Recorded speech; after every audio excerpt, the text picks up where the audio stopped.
mo fam pour mi nga pikireti coronavirus wafu yi sentimati wara nu kan anjilati amo fam bungol nga pikireti coronavirus kankan wanu majje anu sana majje ndu boba simisone unyen disigaba wo nu pour munu jo nga pikireti coronavirus anu sana jogoro yo kangare bengo yanku pour mbeja ngare pikireti coronavirus fangu chenyi won konem national identity card wo nu pour munu jo nga ama pikireti coronavirus kantu ma wo nu yisen kayit kasi kayit mati aw anyina ti mofam mu ngol baj am kayit pikireti coronavirus corona idare anu sana jogoro nanu baje ama silindari nga unyen disigaba pour ngol pour munu jo nga pikireti coronavirus wala kantu mati awu kantu ja anyina ti mofam mati ama esukay dalam bila ngol nga pikireti coronavirus coronavirus mutabala le patio multinayo yo kangare pengo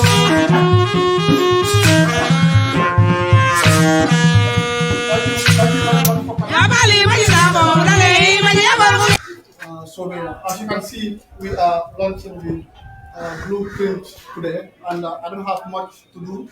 Is to tell you thank you so much for coming, because I just communicated with you guys this morning that you are needed 2 o'clock today and you made yourself available. We are very, very humble. Welcome to Kerseri, Essa's house. Welcome to Sobe Yakunda. And without much ado, Essa himself is around and he's ready to tell you what's in the blueprint. Essa, it's all yours. Thank you very much, Keva. And thank you all for coming and for honoring this invitation at very short notice.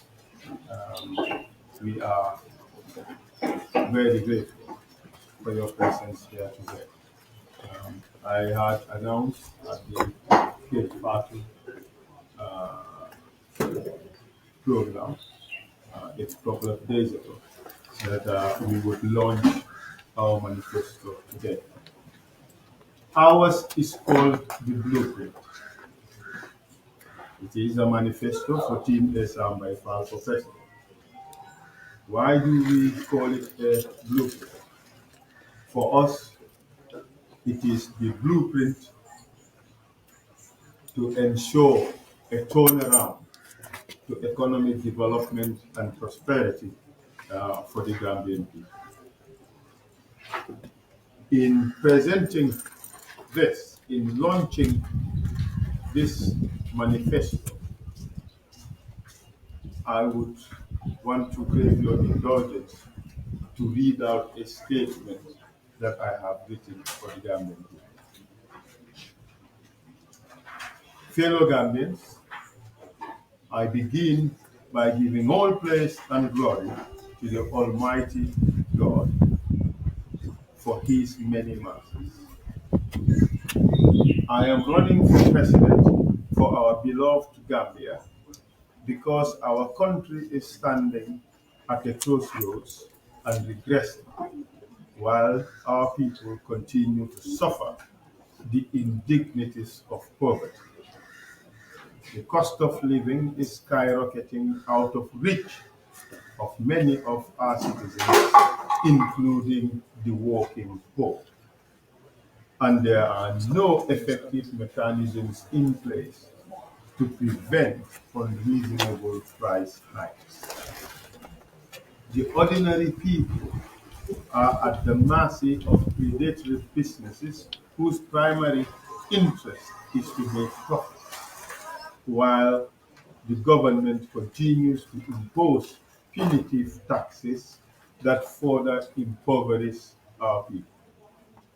The sick and vulnerable are uncared for, educational institutions are starved of resources, frontline workers are paid unlivable wages, the youths are unemployed, and I dare say even unemployable, and women and girls continue to be subjected to outdated cultural biases that relegate them to second-class citizens. Why are we in this situation? And what is stopping us from achieving prosperity for our people? It is not the absence of sound policies. Rather, it is the failure of leadership and an outdated political system which prefers surnames, places of residence, and political patronage over competence, professionalism, and integrity. The fixation on these parochial values has resulted in terrible national choices that held back our country's development. In the Gambia, politics and leadership have for too long been left in the hands of ineffectual and incompetent leaderships, whilst our best and brightest sons and daughters take international jobs and run away to build new countries for other people, both in times of peace and in the aftermath of conflicts. Gambians are nation builders, whether in East Timor, Liberia, Sudan, or Nigeria.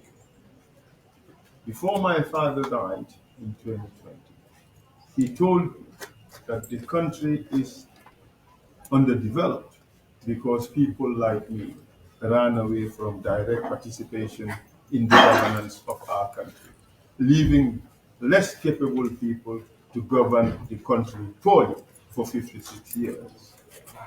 We were trapped in our own rather, self-interest, and in the process failed to take seriously our patriotic duties to our country beyond our basic obligations. My father's incisive observation piqued my conscience and which in turn transformed my life. It got me rethinking my situation and that of our country more seriously than ever before. That is why I accepted to be the lead counsel of the TRRC and made a personal commitment to go above and beyond the call of duty to deliver on the expectations of the Gambian people. If elected, I'll bring to the presidency the same drive and determination to ensure peace, progress, and prosperity for the Gambian people in our lifetime. In order to achieve success and turn around our beloved country, I am inviting our country's best and brightest citizens, competent and qualified Gambians at home and in the diaspora, experienced Gambians of my generation, to step up to the plate to save our country and end the abdication. I ask all Gambians to join me in this journey to a new Gambia. That is the message that I deliver to the nation. And now I turn to the issue at hand. What is this blueprint all about? What is our blueprint for a national turnaround?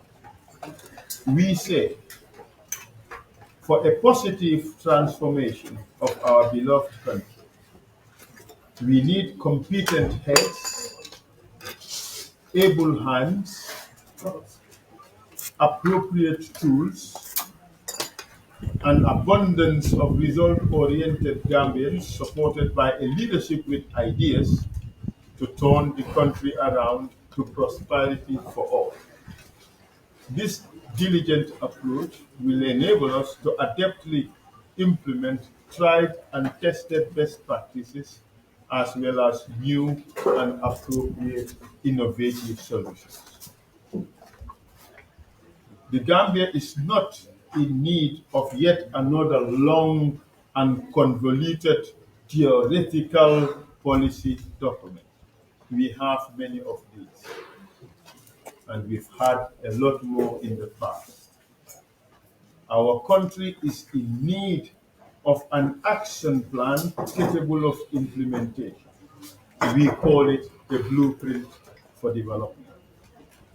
Team Essa by Faal offers the Gambia a practical action plan for national turnaround.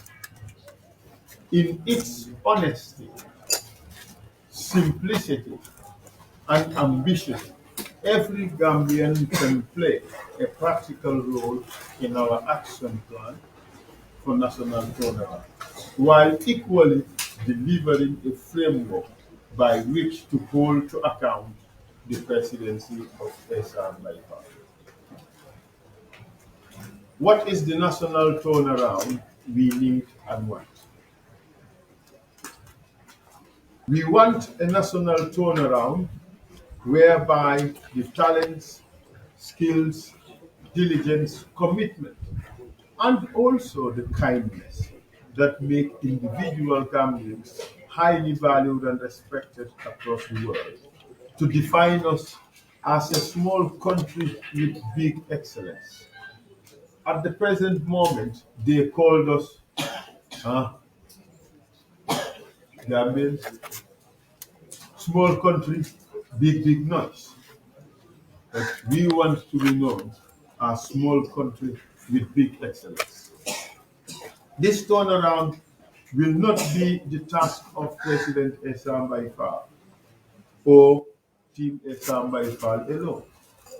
It will be the vocation and it will represent the values and aspirations of every Gambian. We will call upon the righteous and competent elders and seniors at home and in the diaspora to mentor and nurture the enthusiastic and ambitious youth of, of this country, the Gambia, for us to achieve excellence as a small nation of sisters and brothers, kith and kin, compatriots and friends. The destiny of the Gambia is not one of poverty, mediocrity, and hopelessness. We say no. The promise of the Essa by false presidency is one of honest and committed Gambian, educated and enlightened youth, abundance of opportunities, and support for women and youth, inclusive, responsible, and sustainable development for all to fulfill our long-held national aspirations of progress, peace, and prosperity. And what would the Essa by Fall presidency uh, commit to in this promise of turnaround? What do we commit? We promise that we would double GDP per capita in 10 years. We can do it. You know what? Senegal is already doubling our GDP. Ours at 2020 is $787 per capita. Senegal is $1,487. If we perform as well as Senegal, we can double our GDP. And the promise is to do it in 10 years. And if we all work hard and diligently, we should be able to do it in less time. We want to double youth employment in 5 years. Currently, it stands at very low level. We have, I think, 19% youth employment. We want to ensure meritocracy and social mobility for all Gambians. What do I mean by social mobility? It means that people should be able to move up the ladder. People should be able to do better for themselves. We also promise an inclusive, responsible, and social development. Why inclusive social development? We want to ensure that nobody or no people is left behind.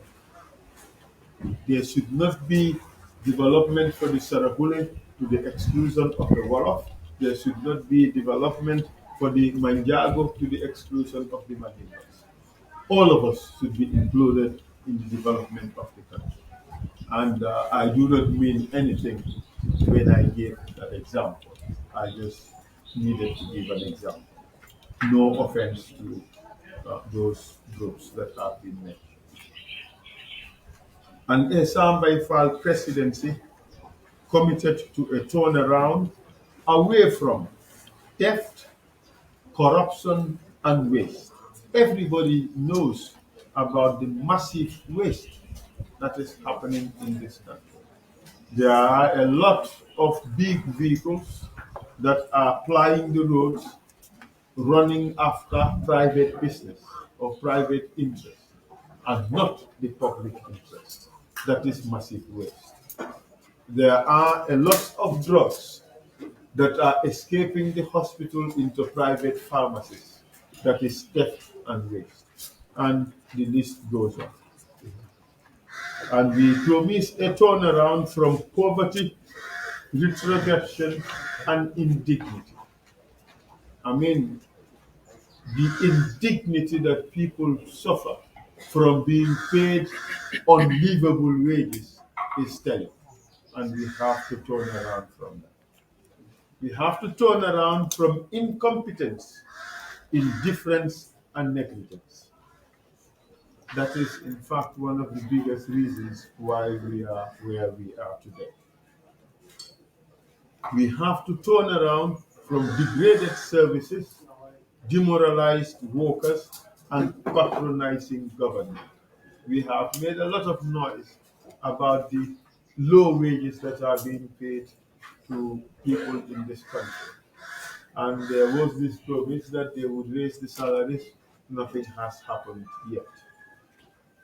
We also have to turn around from the dysfunctional culture of begging and dependency on foreign aid and charity.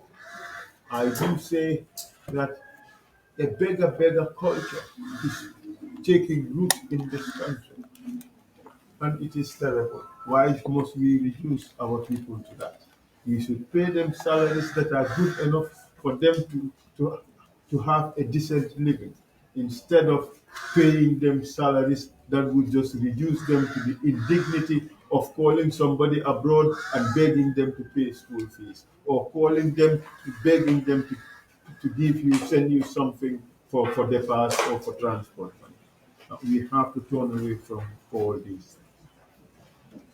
And like I said, the destiny of the Gambia is not one of poverty or mediocrity and hopelessness. There is a big promise of a better life, of a better Gambia in the future. And what are the values and standards we need for a national turnaround?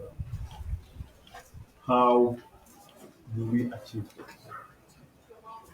Knowledge, ability, and finances alone are not enough for the national turnaround that the Gambia needs. We need to confront our failures and admit that a system change is imperative. This is why our action plan for national turnaround is based on three fundamental principles. One, addressing the challenges of our people, our institutions, and creating a motivated Gambia. These are lofty ideas. Addressing the challenges of our people and of our institutions, and creating a motivated Gambia. The Essa Faal presidency, if we are fortunate to be elected, shall nurture a nation with the following core development characteristics. One, people with diligent and patriotic attitude as citizens and workers. This is a very important point. I emphasize the issue of patriotism. There is a massive deficit of patriotism in this country. And this is something that we must change. Two, institutions with appropriate and optimal structures, systems, and processes. This is very, very important because it highlights the importance of reform in all our services: public service, security service. And the third point is public sector and national motivation through fair rewards and robust disincentives. You know, people say that the Gambia is now the second worst place in the world to do business. And that is a terrible accolade. And if we have a public sector and national motivation through fair rewards and robust disincentives, that would help deal with the issue of the corruption that we face in this country. Without explicit development principles, values, well observed and well enforced standards of public life, we will continue to tinker on the edges of our problems of underdevelopment and inequality, whilst the massive life, whilst the masses live without fulfilling their God-given potential and barely surviving, afflicted by the indignities of poverty. And what would we do in our 100 days in office? The presidency of Essa Faal will be ultra ambitious and hyperactive in its work and pursuit of inclusive, responsible, and sustainable development. The first 100 days in office will set the tone, pace, and work ethic for the presidency. We will listen to all political parties, stakeholders, and development partners on specific programs, projects, and activities. But we shall start by implementing a portfolio of activities to pave the way for the transformative national turnaround. The action plan or the action points in the first 100 days of an Essa Faal presidency shall include, amongst other things, the priorities set out in the pages that are contained in the document.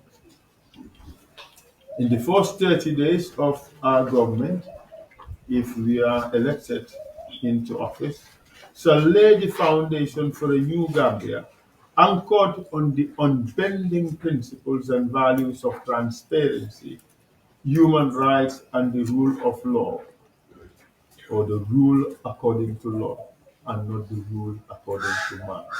I therefore declare my commitment and promise to transition the country to a new democratic Gambia, where the law will be the queen of my government. I therefore promise that I intend to consolidate the gains made by the Gambian people in 2016 by doing the following amongst many other important initiatives. One is to expedite enactment of the long overdue anti-corruption bill. I don't know what is the holdup. It could be attitudes, but we would expedite this. We badly need an anti-corruption law in order to stem the bleeding. The Gambia is bleeding profusely. We have to stop the bleeding. Your money, our money, is bleeding into wrong hands. I don't know whether that forms part of the Dahidi Sipa that we hear about, but definitely we need to stem the bleeding.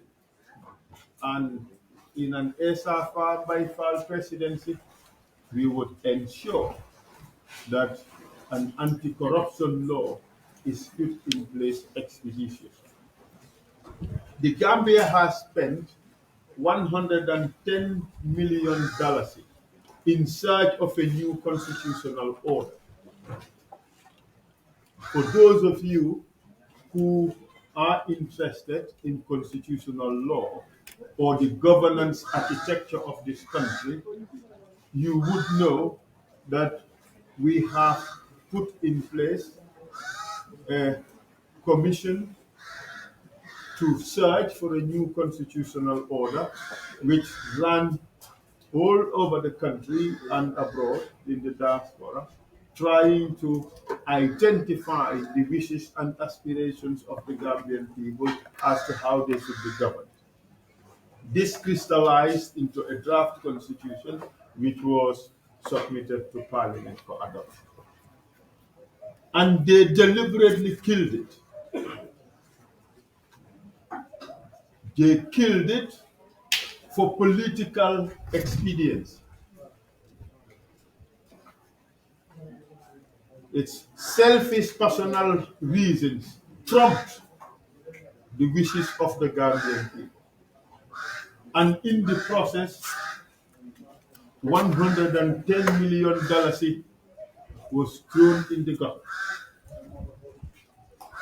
I say and I promise that in a government led by Essa and by Faal, we would reinstate that constitution as it represents the values of the people. This is their statement as to how they wish to be governed. It has to be respected. It has to be honored. We would ensure a quick referendum for the adoption of that constitution.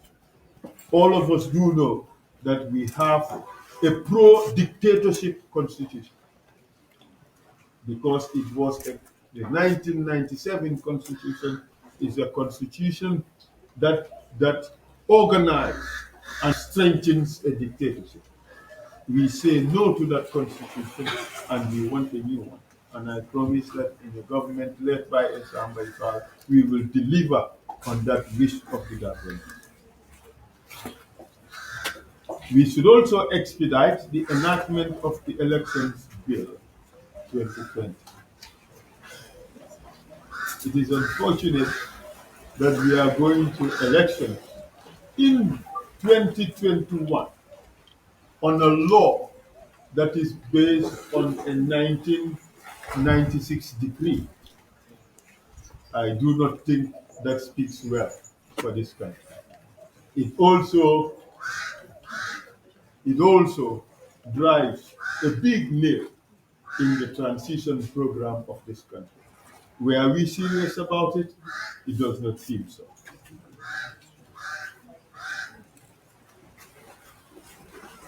Post 2016, the Gambia embarked upon an expensive transitional justice program,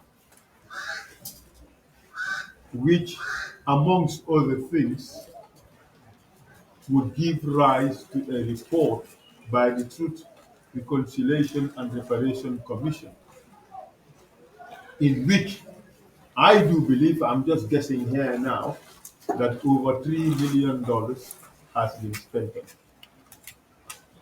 But that too is being sacrificed at the altar of political expedience or at the altar of political compromises that promise to re-elect an incumbent. I dare say an unpopular incumbent. What a big shame this is. Because this promises to be the document that unravels the dirt of the past, reconcile the aggrieved with their aggressors, and puts in place recommendations for a better organization of our society in the future. To jettison that to the dustbin is a big travesty and a big insult to the Gambian people. This should be a big issue in this election. It should separate the boys from the men. It should separate the brave from the cowards. It should also separate the enlightened from the uninformed or the clueless. I hope Gambians will take note. I promise to do the brave. I promise to do the right thing. I promise to comply with the law of this country. I promise to do justice by the downtrodden who were victimized. I promise to do what every Gambian would accept to be just. If they fail to promise that, do not vote for them. Here we are making that pledge for the Gambian people.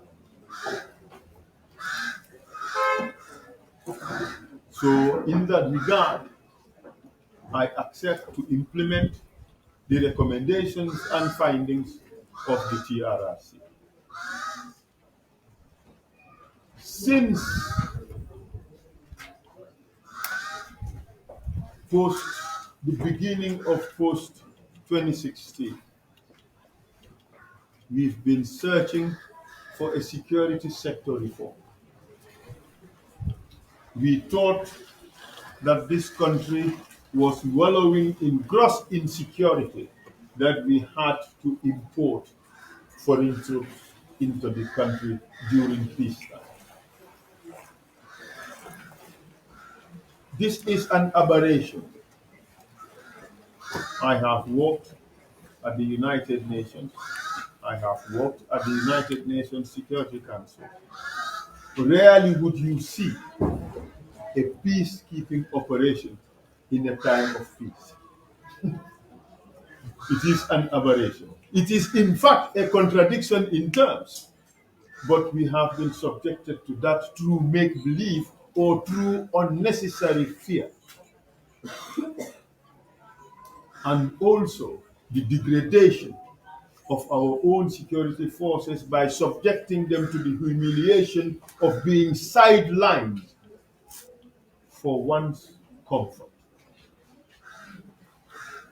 We promise that we will have an expeditious review of the findings of the Security Sector Reform Commission or Committee and implement them expeditiously. But also we would ensure an expeditious transfer of the security of this country to our own security forces. And that is absolutely important. In our first 30 days, we shall establish a prisons task force. Perhaps we should even expand this to mental institutions task force, which will undertake a comprehensive review of the conditions in these institutions with a view to improving them and alleviating the indignities and the suffering that the inmates of these places are subjected. Anybody who has entered Mile 2 prisons would know that these are the forgotten people in Ghana. They are forgotten in terms of their health conditions. They are forgotten in terms of their living conditions. They are forgotten in terms of their treatment conditions. In fact, we violate their human rights on a daily basis. It is wrong and it must stop. These people are our brothers, they are our sisters, they are our fathers, our uncles, our mothers, our aunts. These are us, and we should treat us properly like human beings. We will ensure a comprehensive review of this with a view to immediately taking steps that would alleviate the suffering of these people. We have seen the bluff in 2017. Ours would be concrete and practical steps. We would honor them through making steps to change things. And we would not disrespect them by just parading and taking photo opportunities. Nahantebi Barina, Nahantebi Dafawara. We promise to do what is right by these people. And the hospital, or they call it the hospice. It is a hospice because this is a place where people go to wait to die. I heard one of my teammates say in this hospice or hospital, Lohobudama, paracetamol. Headache, paracetamol. Diarrhea, paracetamol. Heart problem, paracetamol. I think we should put an end to this nonsense. We have to treat Gambian life seriously. We would establish a hospital task force to undertake a comprehensive review of the state of the hospitals, clinics, and the health facilities up and down the country. It is in a terrible mess. We have to fix that mess. I would rather spend $1 billion on rehabilitating hospitals instead of a political campaign. This is a big travesty to the Gambian. And then we would start the fight against the endemic corruption of this country. Corruption has a disproportionate impact on the poor and the vulnerable, increasing costs and reducing access to services, including health, education, and justice. I call corruption the biggest human rights violation that the Gambian people are suffering. Why do I say that? If the medicine in the revolving fund escape or fall through the cracks and find themselves into private pharmacies, if the hard-earned money from massive or crippling taxes of our poor and elderly find themselves to be depassed for senior officers. If the little money that the government has collected, that is to be used for the welfare of the Gambian people, is used to buy mansions in Florida, Miami, or in Dakar, is a big violation of the rights of the Gambian people. Don't think that this is not happening. Yes, it is happening. And we have to bring an end to this because it violates the rights of the Gambian people. Every Gambian is entitled to have the resources of this country used for the people and not for a selected few who are serving in privileged positions. We will eliminate waste and ensure that Gambia is free of corruption and graft. Perhaps free of corruption and graft is a very tall ambition.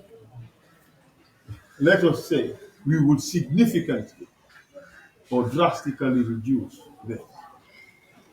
And this is a goal long desired by the people. We will create not only a corruption-free public service, but also a citizenship who will detest and not tolerate corruption. You know, in Africa we say, ne nak bi fanko taka fakal fala leke. Fi kusacha dutachul. We seek to end this through good education of our citizens. So we have key deliverables, what we promise to do to end this corruption. Of course, we would enact the anti-corruption law and establish an anti-corruption commission that would spearhead the fight against official corruption. We would pay the frontline workers and low-grade employees in the civil service livable wages, which will allow public servants to earn incomes that can provide a decent standard of living for their families. You know, the Bindans at home earn 3 times the salaries of police officers. That is a terrible situation. So don't be surprised if the police would take Nehal on the streets.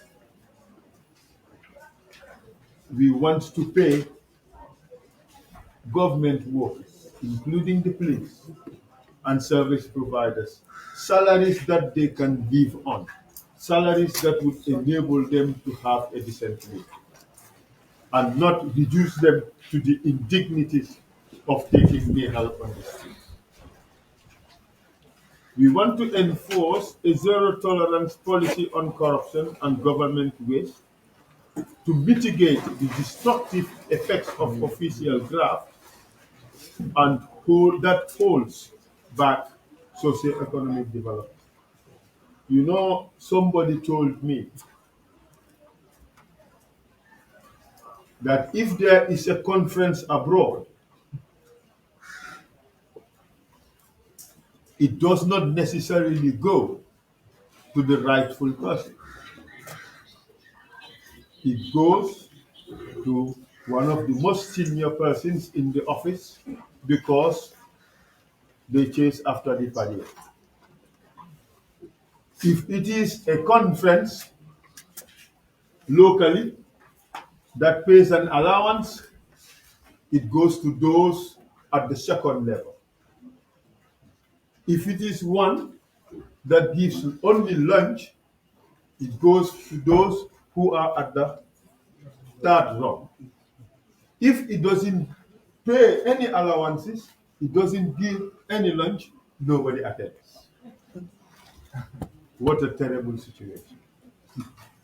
So the importance or the substance of the subject is not significant. Rather, it is what is paid. We would change this. Our civil servants are too valuable for us. They are too important. We have to pay them enough to the extent that they will not be reduced to these indignities of chasing after per diem or allowances in conferences. I recall growing up, my father was able to take a government loan to build a house. And he was able to build 2 houses from government loans. The first house was at our family home in Banjul when I was a little kid. He paid that off over 20 years. He took another to build our house where I grew up, and he paid that off in another 20 years. Yes, as a civil servant, he is not expected to be rich. You would struggle, but at least you are paid enough to be able to do these things. Now in Gambia, who can build a house from his or her salary? It's impossible. Even the Masons earn more than the senior assistant secretaries in government. It is a shame. Pretty soon, the Mbindans would earn more than senior government officers because already they earn 3 times the salaries of low-level police officers. We have to change this. And the only way we can change this is to ensure that people are paid enough for them to have a decent living.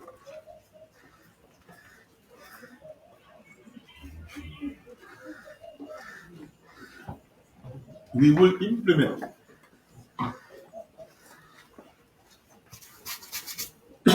we will implement an effective, verifiable income and asset declaration policy for all public employees to guard against abuse of public office for personal gain. But this is tied to the principle of paying livable wages. If we pay you enough, if we pay you well, there is no reason why you should do nakasudu. If you pay you enough, there is no reason why anyone should do otherwise. And we hope that with these measures, things would change.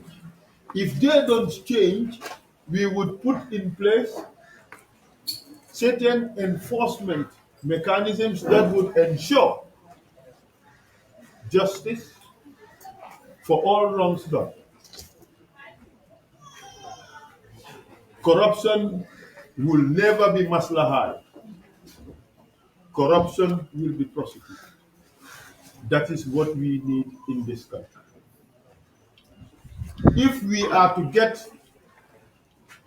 the change that the people need, we have to be very strict about these things.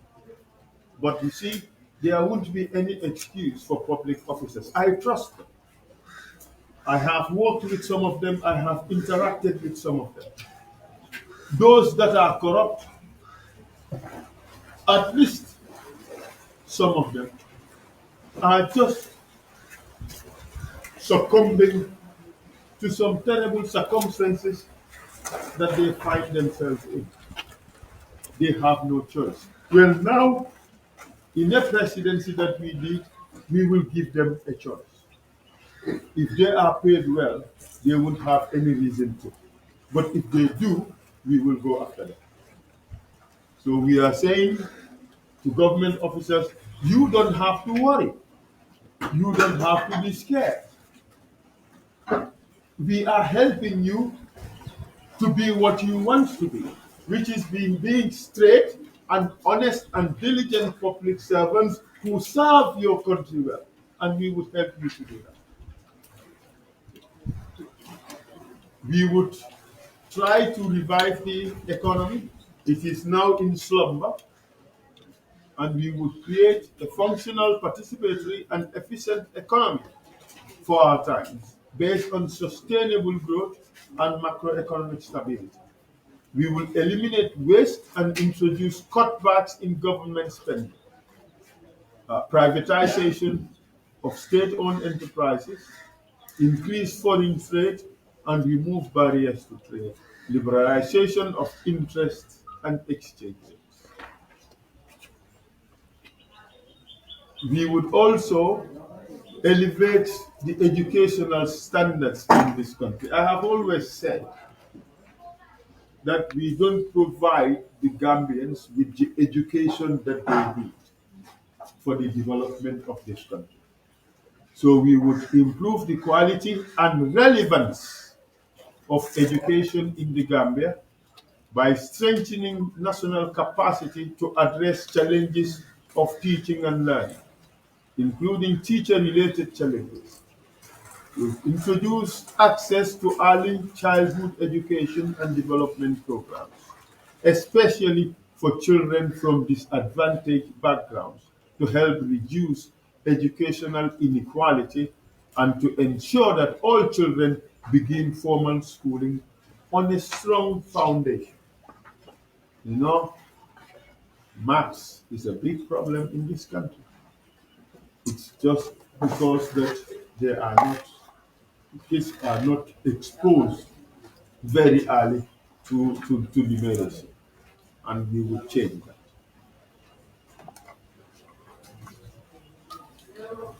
For many of you, coming here today must have been very difficult because there are no roads in this country.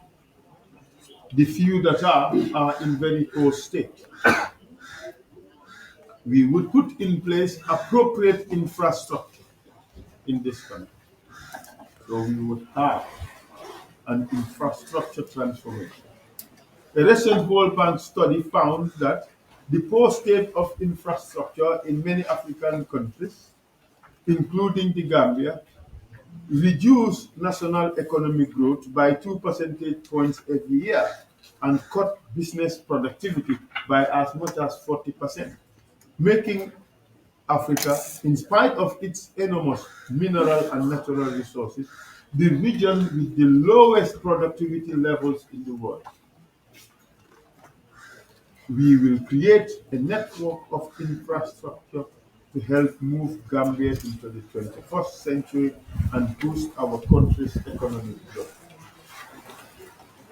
Recently, we have seen roadworks or excavations that are leading to roadworks to commence. This could have started 4 years ago. I don't know what we've been waiting. This is 4 years late. This is 4 years late. In a government led by Team Essa and by Faal, we would work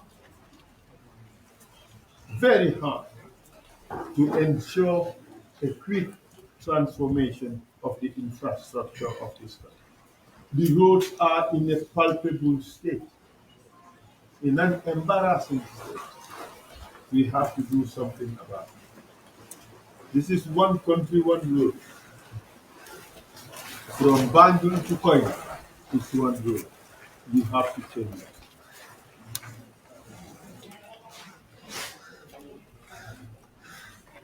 The biggest demography in this country is the forgotten people. That is the youth. The youth who are aged 13 to 30 years represents 37% of the population. If you take it to 40 to 45, it's about 65% of the population. So they hold the key to Gambia's economic, political, and social transformation. If we are to become a middle-income country, this is the demography with the strength, the power, and the stamina to transform this country. If we neglect them, we are shooting ourselves in the foot. In fact, we are saying to the person who should give you a helping hand and take you higher up, you say, then, no, you just stand aside. You're not to be counted. That is what we do. I am saying that in a presidency led by Team Essa and by Faal, the youth would be in the front, in the center, and at the back of everything that we do in this country.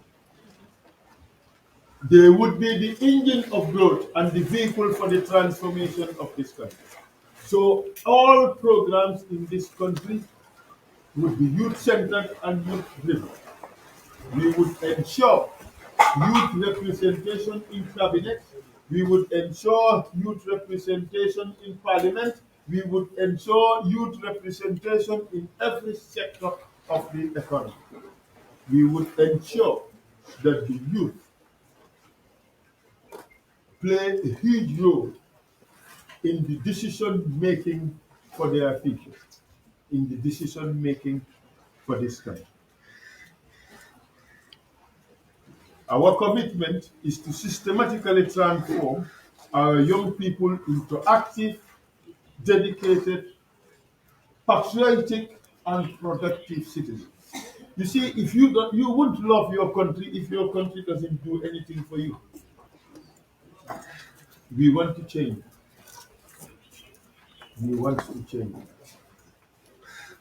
We want to create a situation where the youth are obligated and indebted to this country and would therefore love nothing more than paying back to their country.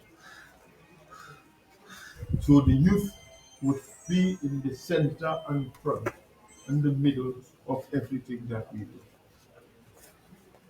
The transformation of this country cannot take place without a transformation of the agricultural sector. Recently, I visited Jahali Pacha, and to my utter dismay, it is left to follow into what may eventually be a wild forest if we do not take the necessary step to also turn that one around. I was there to hear the cries of the women whose only livelihoods come from those fields. I was there to see how neglected that place is, crying out loud for a visit from the government which has refused to set foot there for the last 5 years. This place could be the breadbasket of this country. I do say that we have a palace and we decide to put aside that palace and rent a hut and pay a very high price for that hut. What do I mean by that? We have Jahali Pacha and can produce enough rice to feed this country. We decide to neglect it to buy poor grade rice from Vietnam or some Asian country. What a shame. We could turn this around. And we strongly believe that the Gambia has the capacity and potential to feed its population and become a net exporter of rice and other agricultural produce. The programs outlined in our manifesto will enhance our existing agricultural production potentials to ensure increased food production availability, access, and for export by implementing food sovereignty policies to ensure food self-sufficiency for our people.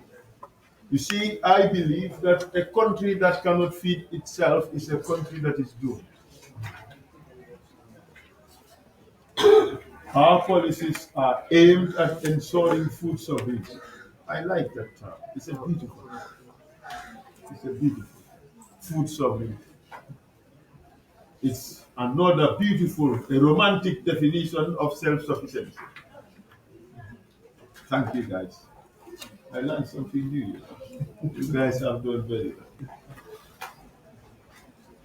Our healthcare system, or lack of it, I say all lack of it, advises, because for a lot of people it doesn't exist.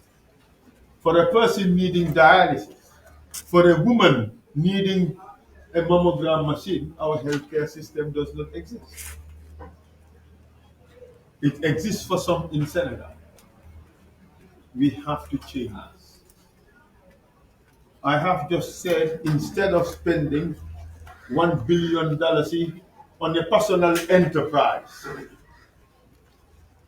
it's more politically advised to spend that building hospitals and catering for the welfare of the Gambian people.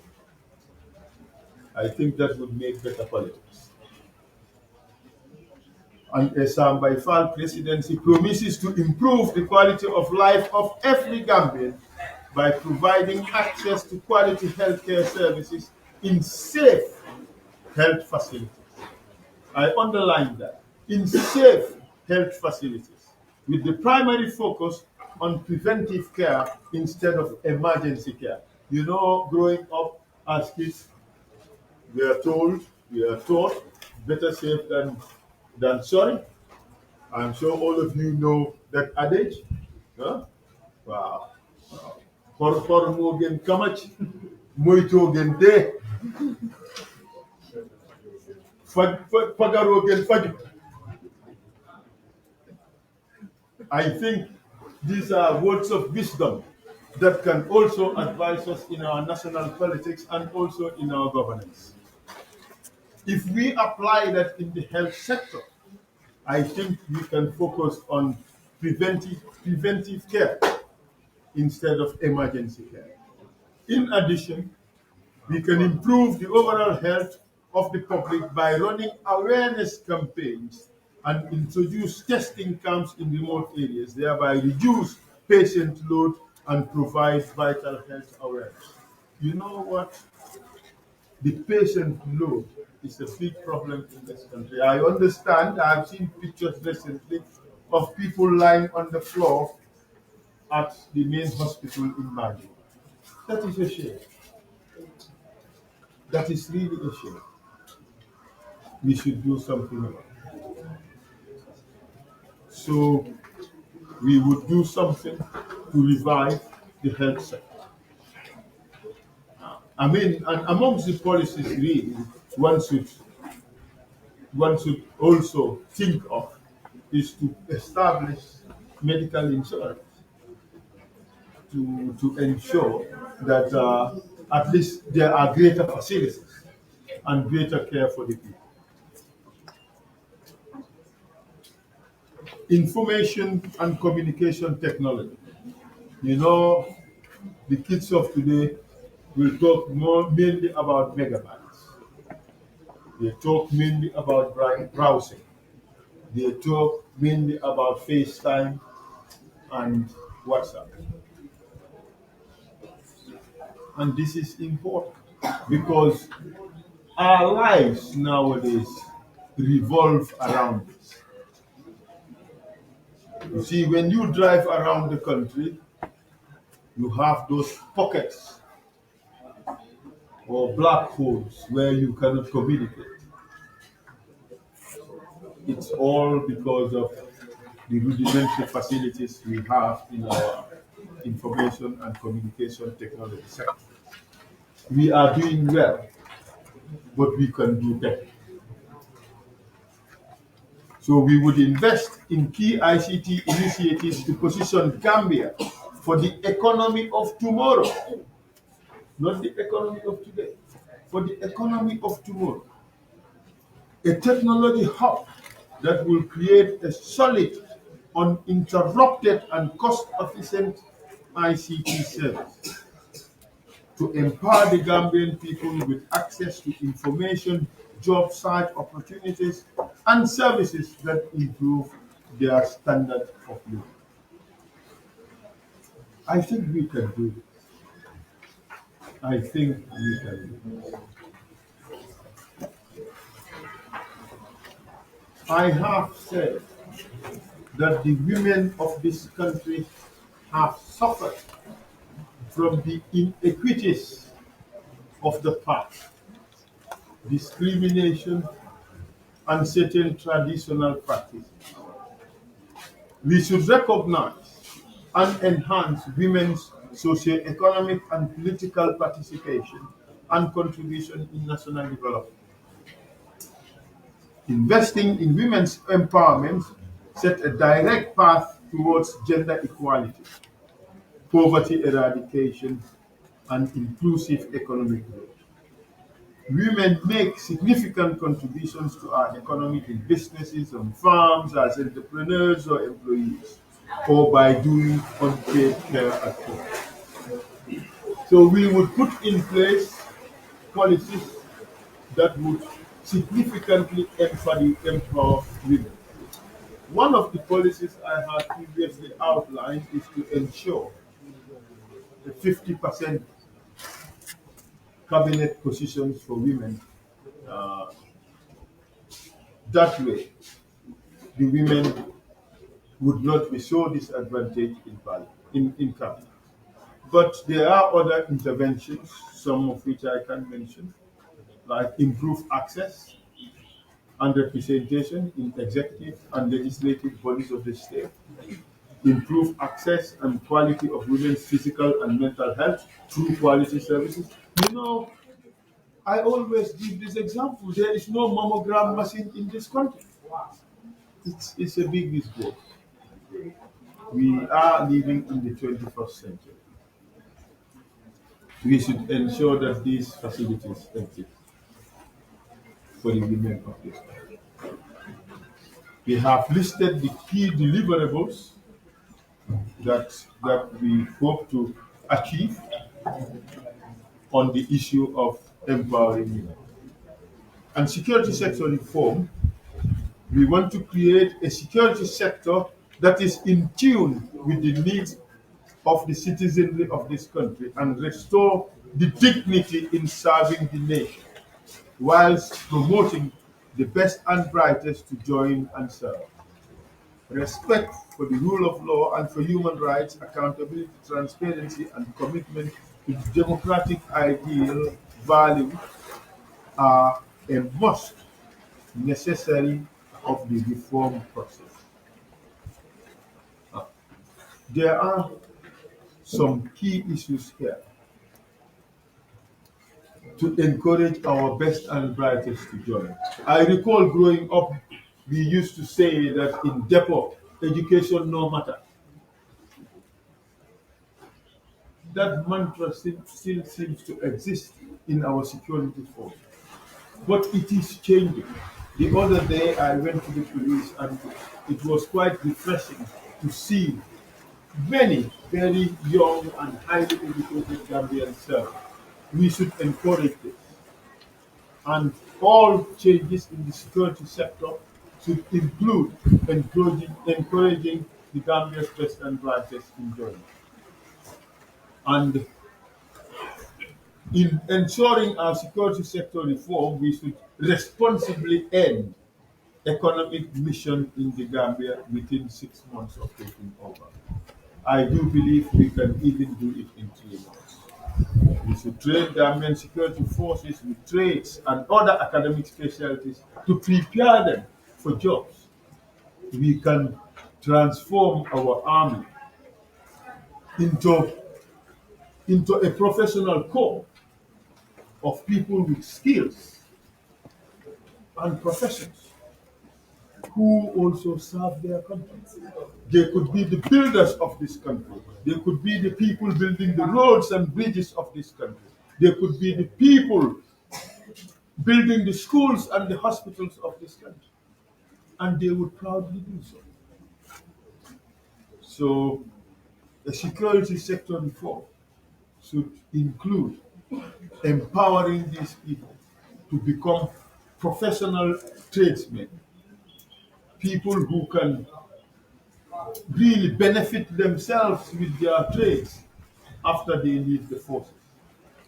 I think it behoves us to help them to be skilled so that they can transition from serving personnel to professional people when they need it. We can do it. We have also included public service reform, wherein the public service system, which is believed to be bloated and inefficient in many ways, it offers a salary that is barely adequate for the average Gambian household. It's demotivating to the workforce. It does not hold its employees accountable for resources. In a nutshell, it is not fit for purpose. So we promise to implement measures that would enforce, that would witness a fundamental transformation of the dysfunction and the lack of oversight in these services. Growing up, we used to hear that Gambia's civil service, just like our Gamtel, was number 2, or were number 2 in Africa. Well, we are now number nine in view of the Forbes magazine report that Gambia is now second to last in the world, worst for doing business. So it means, therefore, that our public service is also equally bad. We could transform this. If Gambians could have been the second best civil servants in Africa, we can now become best in Africa because we are now more educated, we are now smarter, we are now more open-eyed, we are now better at everything than our forebears. So we should be able to do it. So I am excited, especially when I look around and see all these young people smart, bright, and committed to taking Gambia to the next level. So, with good public service reform, we would see a lot of young people occupying very senior positions in the public service.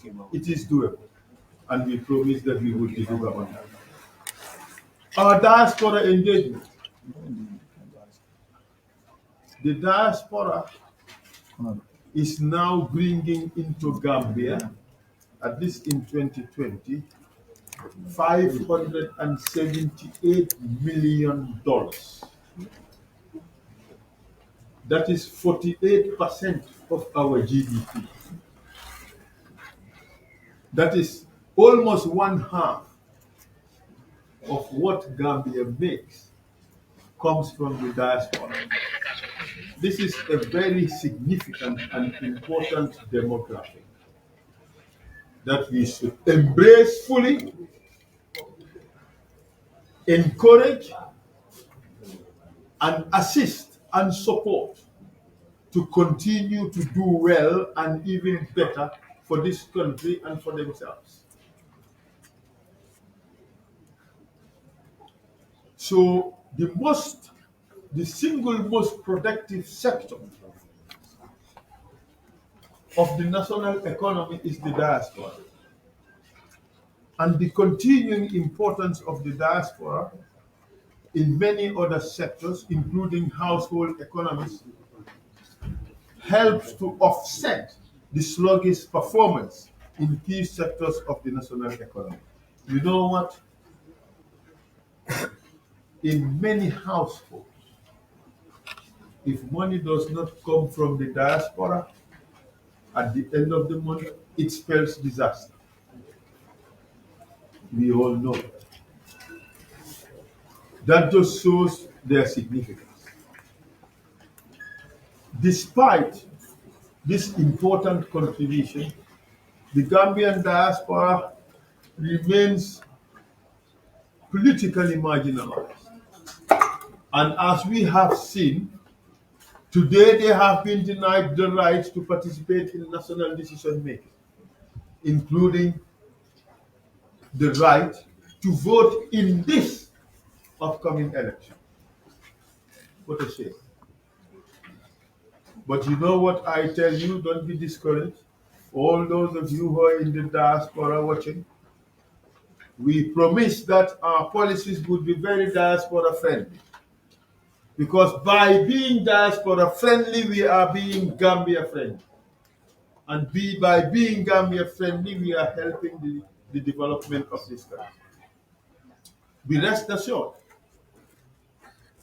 that in a presidency of Essa by Faal, we would show such importance of the Gambian diaspora by symbolically relocating the Gambia Diaspora Directorate to the office of the President, taking it from Ministry of Foreign Affairs and taking it to office of the President. Just showing its significance, its importance, because this has to form part of the day-to-day policy considerations of the government. Look, if you disregard 48% of GDP, I think you're shooting yourself in the foot. This is far too important to be marginalized. It is far too important not to be embraced and given the regard that it requires.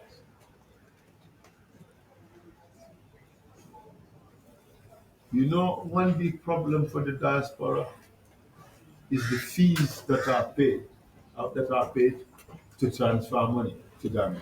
We would work on reducing that, reduce the transaction cost for remittances. We would enfranchise the Gambian diaspora by making it possible for them to vote in national elections. We would facilitate secular migration arrangements. But for that to also happen, we have to really train people. So get them the necessary skills to be able to go abroad, work seasonally, and come back, and a lot of things are possible. Just imagine if we invest money in our medical school and train a lot of nurses and a lot of doctors, and these people are able to go work abroad 6 months and come back and work 6 months in Gambia. Look, pretty soon we will have a lot of millionaires. That's why I also say we should invest in sports, create lots of football fields, get them up to standard. We will soon produce a lot of professional footballers, and pretty soon we will increase the number of millionaires in Gambia. These things are important. This is how you transform everything. But it would be meaningless if we do all the things that are needed for the economic transformation of our country, but we neglect the environment as we currently do. We have to take this very seriously. We have to protect our environment because that is preserving or protecting the future. And the most pressing challenge facing us as human beings, as a species, is the climate crisis. We are the first generation to experiment, or to experience rather, the full brunt of the climate crisis, and the last generation to do something about it. Against this backdrop, the turnaround movement comes into being to formulate policies that would help mitigate environmental crisis.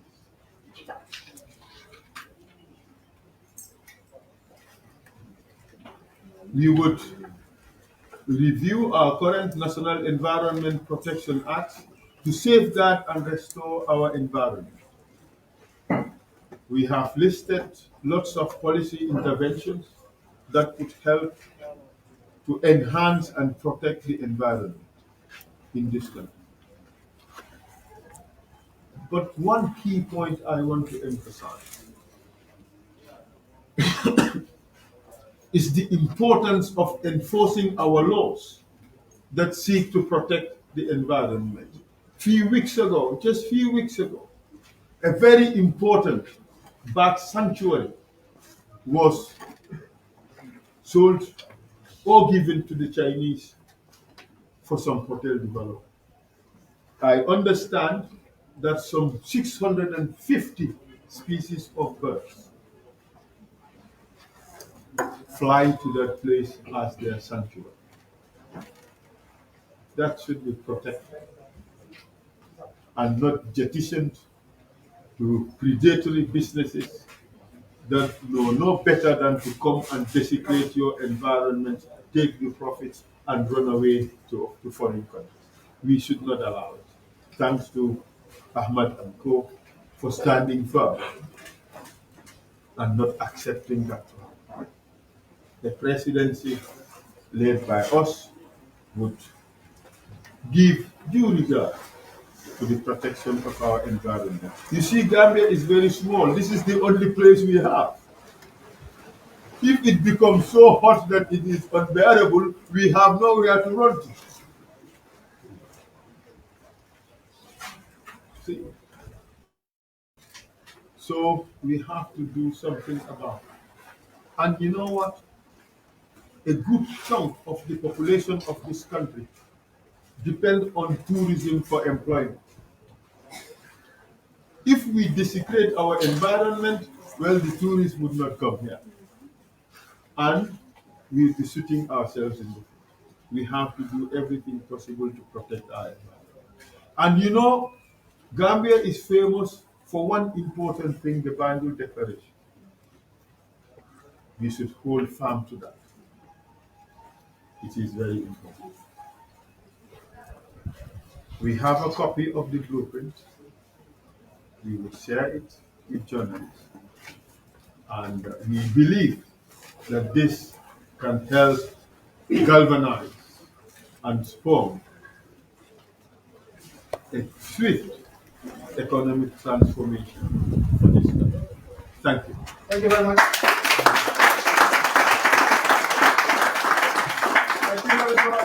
and we want to thank you again for taking time to come to this press conference on the occasion.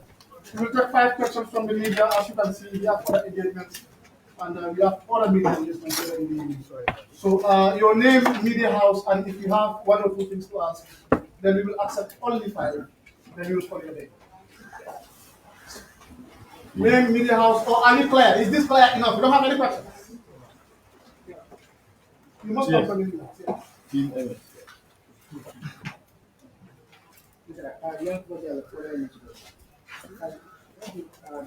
The college, the students are complaining because when these documents you need to be still. And these are people who come back to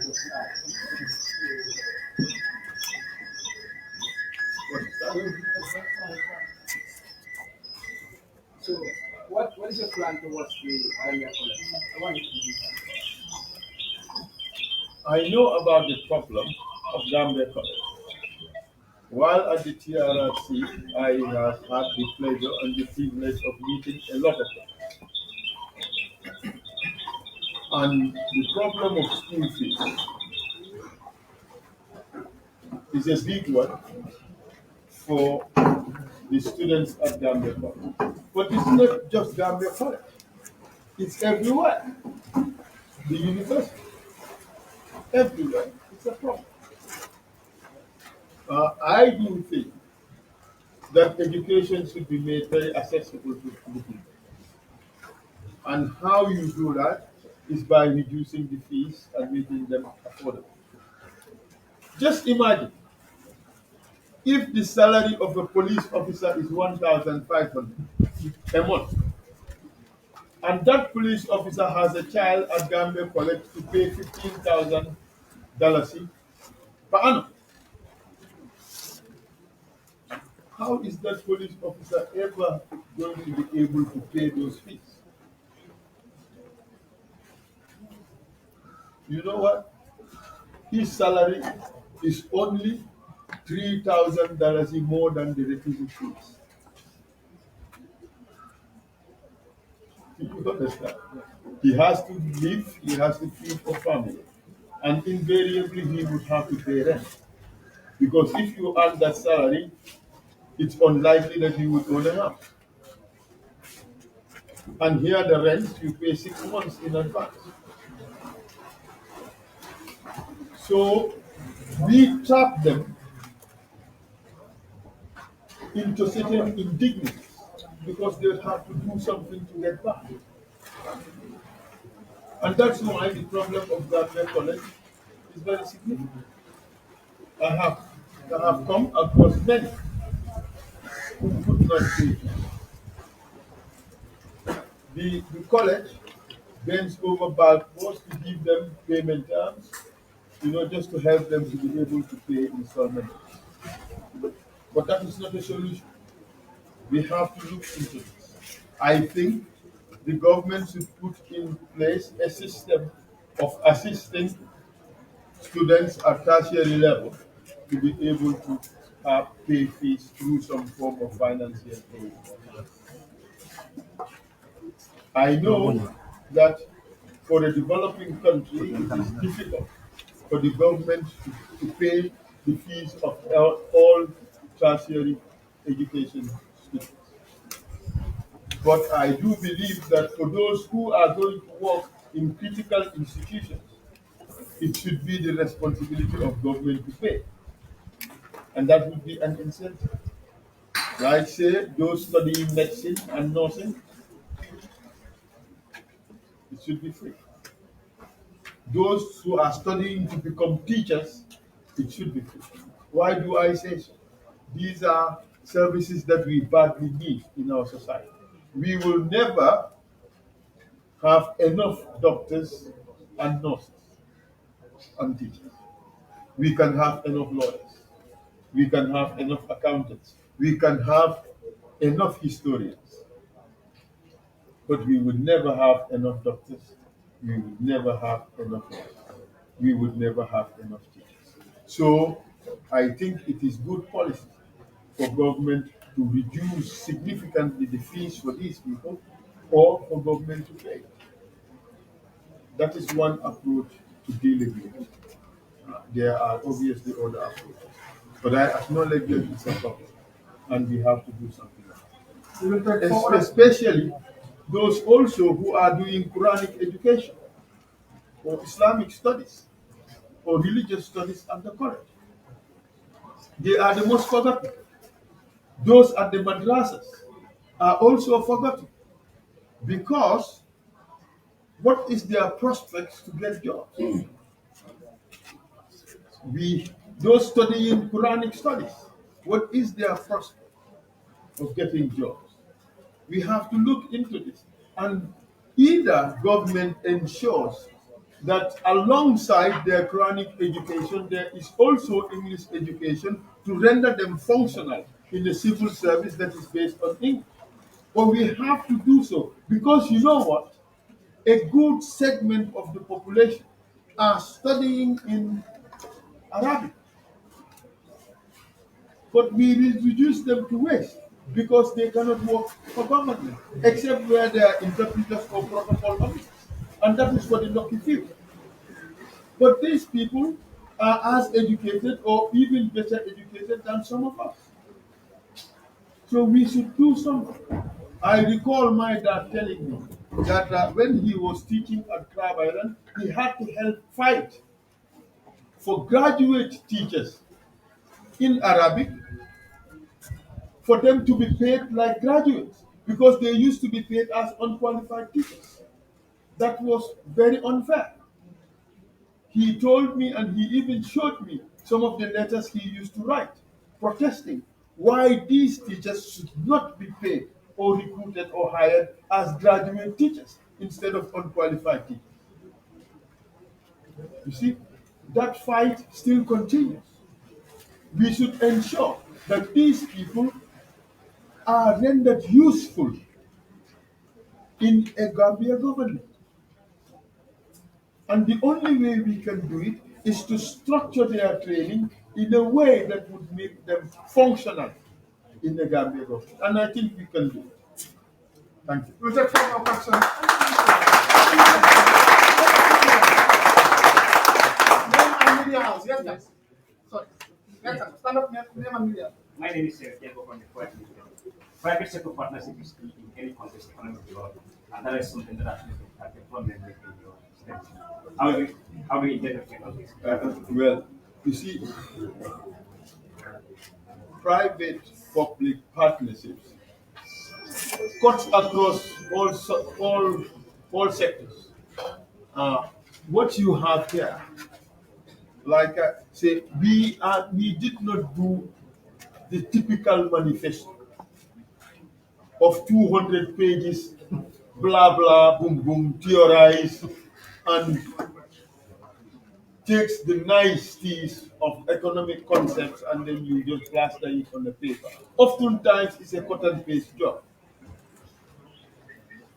What we have done here is to create action points for government. And not only that, take a copy.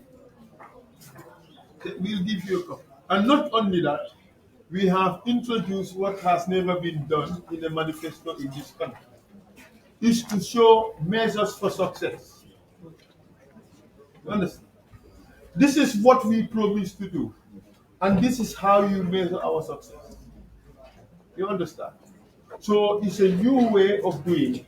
This is the way you do projects. This is the project, this is what I want to do, and this is what would show that I have achieved it. Private-public partnership, we also have our key deliverables for every policy issue. We have the key deliverables and then the measures of success. You understand? And then we have the statement of policy. We make it user-friendly and reader-friendly. In 1 hour, you can go through this document and you know what it is that we want to do. All right? I can easily give you, like, say, for instance, on the infrastructure. We have said that we will create special directorate at the Office of the President responsible for accelerated implementation of public-private partnership arrangements to deliver efficient and cost-effective infrastructure services. Are you satisfied? Good. So we have captured that, we have covered that. But just for the purposes of good conversation, PPPs, they cut across the board. You understand? What it means is a partnership between the government and the public, and the private enterprises or individuals to jointly do something in which they contribute their resources and knowledge to achieve particular objectives. And that runs across the globe.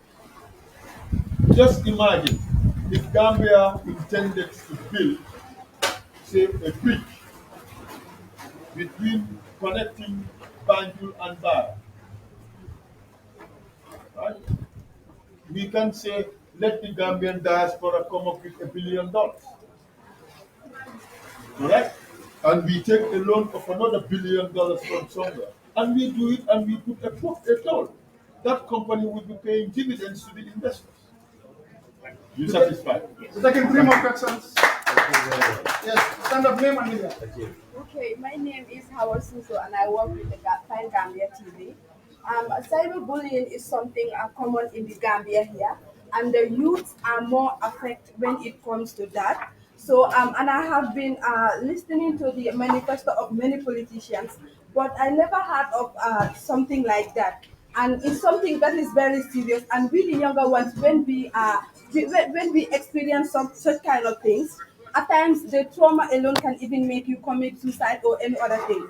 As an independent candidate, what will be your take on when it comes to a cyberbullying? And it's something that you know that it's happening among the Gambians ourselves. We are doing this among ourselves, which is something very serious and it has to be addressed. So what will be your take on that? You see, this document does not seek to address every ill in our society. We look at key priority issues, and we try to address them. Like I always say, the problems in Gambia are far too numerous. You cannot address them all at once. I agree with you.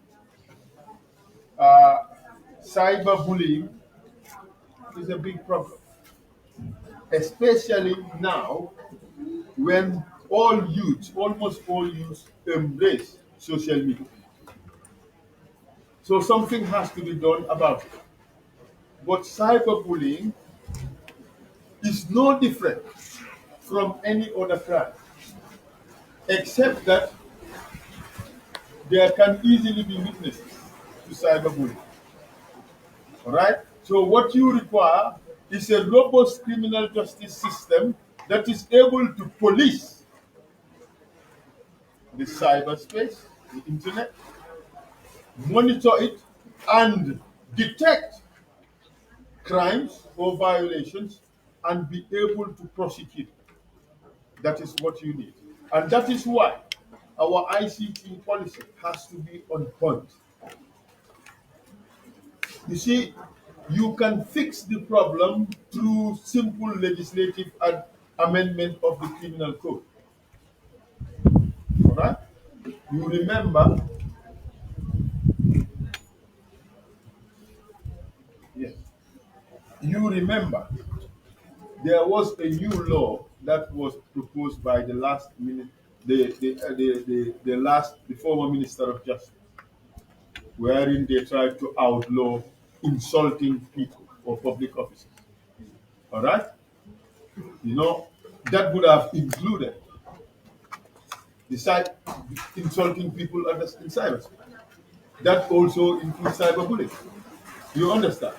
That law would not have been capable of implementation if there was no proper system of monitoring, detection, and prosecution.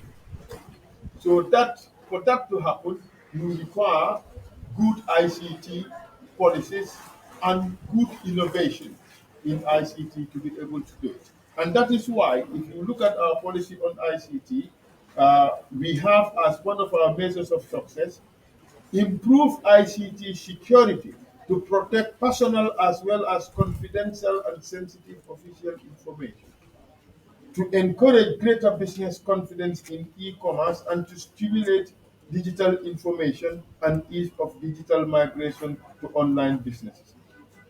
Perhaps we could just add, after improve ICT security to protect personal as well as confidential and sensitive official information, reduce or detect and prosecute cyberbullying. We could have added.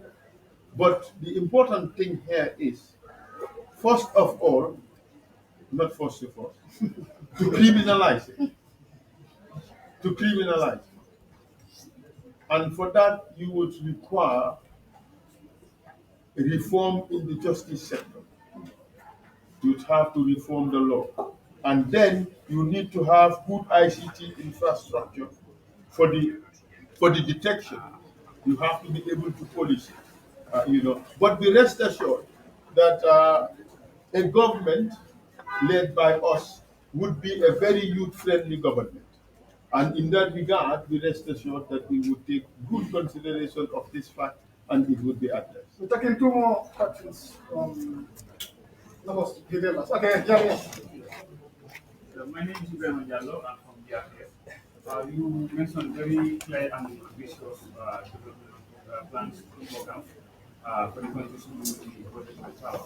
But among them is corruption. It has been claimed that corruption happens or operates under a network of perpetrators in our public sector institutions. And there is a culture of silence in this country that is very difficult to explore. How do you intend to tackle this in practical terms? Because this is difficult. You see, this is easy. I know fighting corruption is difficult. Corruption is like a seven-headed dragon. And you cut one head, it still survives. So corruption has to be attacked in a very multi-pronged way. In my earlier career, when I worked for the International Development Law Organization, I developed programs, anti-corruption programs for Eastern Europe.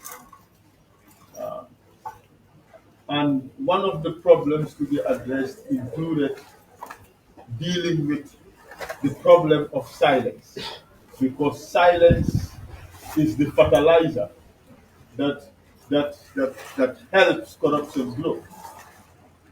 So the easiest way to deal with that is to have whistleblower protection laws and reward systems. And even punishment system. You must have a stick and carrot situation in your laws. Let me tell you of a very old law in English law. It's called misprision. Misprision meant having knowledge of a particular crime and you refuse to report it. We used to have it for treason. That's why security officers, the moment you say coup, they run away. Because they don't want to hear it. Because by hearing it, they'll be obliged to report it. So that was the crime of misprision. You can have a similar concept in fighting corruption. That if, say, an officer has knowledge of a corrupt activity and fails to report it, would be guilty of an offense. So people would be inclined to report. But if you also give whistleblower protection laws, that those who report these violations are protected, their jobs are protected, their service is protected, their promotion is protected, people would be inclined, they would not be afraid to report. If you add an incentive that a percentage of what is recovered is given to them or to a charity of their naming, of their choice, then that also serves as an incentive. So you have a carrot and stick approach to dealing with that culture of silence. Do you think it will work? Well, But let me show you something. we in our measures of success in fighting corruption, we should say we should create a transparent and open government by launching a dedicated government gateway portal to grant public access to government information, including sovereign contracts, treaties, and other forms of agreements with third parties, both national and international, particularly in relation to the extractive and construction industries. This is a very important point. But for the purposes of anti-corruption, we intend to enhance this transparency space which reduces secrecy. And by reducing secrecy, you're reducing the space for corruption to fester. You understand? Apart from whistleblower protection laws and misprision laws, you can create e-government, and e-government enhances transparency. If all of us can look and all of us can ask questions and get answers, it would be difficult for people to hide. So that way we can tackle these things. But like I said, corruption is a very terrible disease. If it takes root in a society, it will be difficult to eliminate. We have to fight it in several ways. We have to fight it from our attitudes. We have to change attitudes. Remember, some of our traditional values even encourage or embrace corruption. Nak fan ko takela leke. That's corruption, isn't it? Handshake can be corruption. It's not always corruption, but it can be corruption. And a lot of corruption in our is meshed in our local practices. To convince the people that this is corrupt may also be difficult. So attitudinal change would also be important. Uh, the level of tolerance for corruption has to go down drastically for us to be able to eliminate it. And these are things that we should all be willing to work on. We are taking our final question from LSTV. Can we call it? Yes. Yes, I am Lamin M40, LSTV1. Mr. Faal, this is a well-detailed document, and then we know very soon you will be hitting the campaign trail, and then definitely you will want to share this with the electorates out there. And then if you are to prioritize this, my answer may not need a yes or no, but a 1, 2, and 3. If you are to prioritize this, what are some of the areas that are going to be top of your agenda in selling this to the electorates out there? Of course, health sector reform, healthcare, that is paramount. Ending the corruption, that too is paramount. You see, there are certain things that you can start fighting from day one. See, these are the low-hanging fruits that you can pick up. Just imagine if you institute a system of signing in, fingerprint signing in when you go into office, then the truancy in government would reduce drastically. True or false? If every employee, once they come in, they fingerprint, and they cannot go out if they don't fingerprint. So you would know who is in and who is out, and for how long they have been out. So the truancy in government will reduce. So all the gentes and the takas would all reduce significantly. And if you institute a policy that if you are absent from your workplace for 10 hours in the month, you get sacked, people will stay in the offices and work. I bet you, my brother, there are people who go to their offices. They don't achieve anything in the day. We can't change that.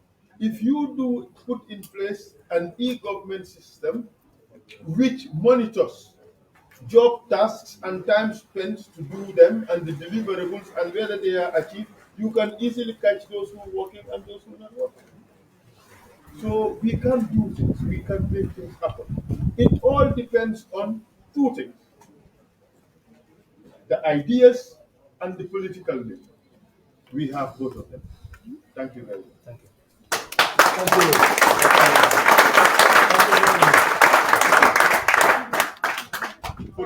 those who are interested, you can. Yes, you will prioritize the print, the newspaper.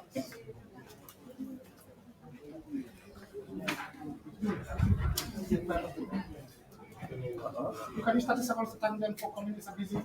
Yes, I did that at the beginning because I always forget. So I would thank them again for the patience, for indulging us, because I took longer than I thought it would take. I hope it was for good measure, but thank you for your patience, and thank you also for asking questions. These things are important because by asking questions, issues are clarified. And we are happy working with journalists. We think you are very important in the socio-political discourse of this country. So we value your presence here, and we hope that you would come again, and you would come whenever we call. Thank you all very much. Cey Africa billaay ñun ñoo metti den dee toog la gëmloo suñ boppa dara te kenn mënut laa wax fu mu jógee